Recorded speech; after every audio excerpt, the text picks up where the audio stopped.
before we start talking shop, just maybe take a few moments to get into like what excites you about hypnosis to begin with. What helped bring Marian Spurgeon into the Fraternal Order of Hypnotists? That's a really good question.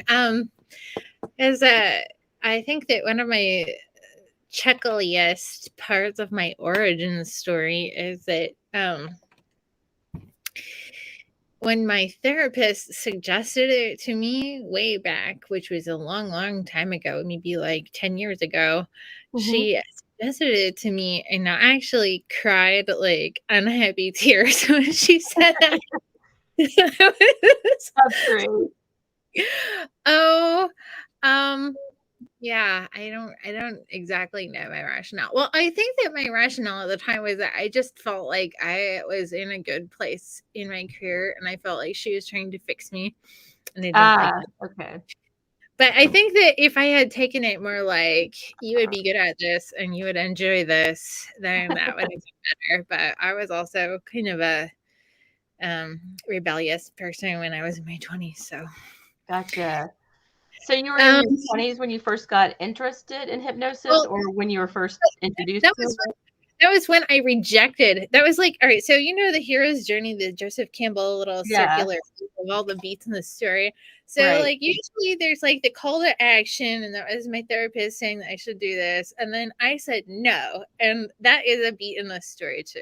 Okay, cool. And then there's like other parts of the story, but it was later on.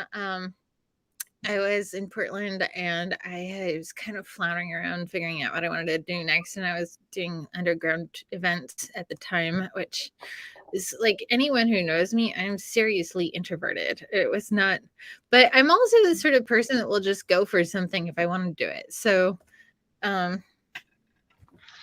yeah, then I was like doing web design for another hypnotist, and I was just like, wow, this is kind of interesting, kind of cool. And I listened to recordings on YouTube a lot to help me fall asleep. And so I just kind of decided that I would get certified because I could, because it was a relatively short, easy, relatively inexpensive thing to do for a set of job skills, for a set of career skills. And so I did it. Not even like, I was kind of thinking that it was a low risk thing, because like, what's the worst thing that can happen? I know some extra stuff now.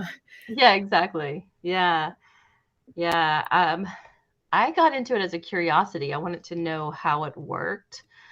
Actually, that's just a very simplified. Okay. Let me back up and see if I can explain it. So what I'm seeing in my mind is like a tapestry. So it's this whole tapestry that came together with multiple threads. One thread of that was I was just very curious about hypnosis and how does the brain work, and how does the brain go into this weird altered trance state, and then just follow the suggestions of the hypnotist. And the hypnotist is just saying words, like nothing is coming out of him.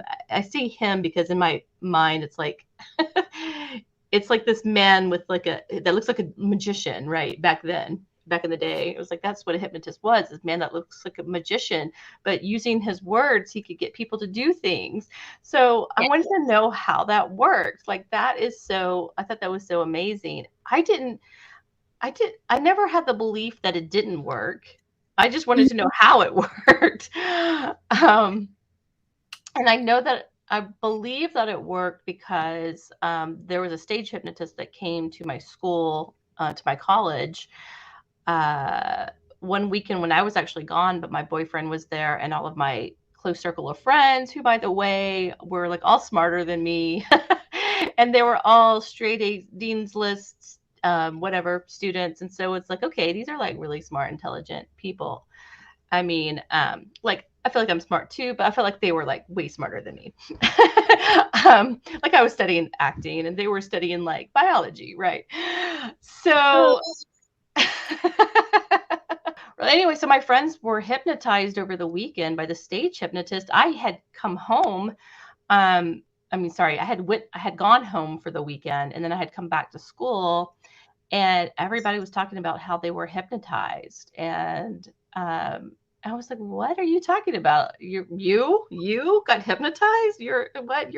like, you're like an engineer or whatever. It's like, what do you mean you got hypnotized? You're not like some dumb frat boy or something, right? And I'm not saying that frat boys are dumb, but just in my mind at the time, we had a lot of frat boys who were dumb at my school. I'm like, you're not like one of them.